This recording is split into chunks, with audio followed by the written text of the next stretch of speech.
Mənim ən çətin toyum burada Eynibulaq kəndində. Rəhmətli Biləcəli Vüqarla düşmüşəm. Deməli, bir dənə də qafiyə veriblər yerdən. Çay yanında limon gətirməni üçün, doğraqı ilə onun gətirməni üçün. Bura mənim də yaxşı vaxtlarımdır, formada olan vaxtlarımdır. Sözü də tapanca kimi deyirəm. Ancaq Vüqar, Allah ona rəhmət eləsin, Vüqar başqa bir aləm idi.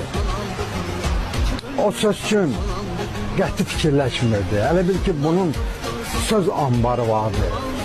O da o iki söz deyirdi. Özü söz deməkin də təri vardı. Söz var, elə-belə söz xəttinə. Söz də var məna, məntiq, fikir dolğunluğu. Bunlar başqa-başqa şeylərdir. Yəni ki, o qədər o iki meyxana dedi ki, mən axırda hiss elədim ki, Vüqar məni sığır. Meyxana dayandı. Saydığımız yar her yarmış, her yar bildiğimiz tezkarmış. Çok görecek günlerimiz varmış, başımıza kaçlar dolandı dünya. Başımıza kaçlar dolandı dünya.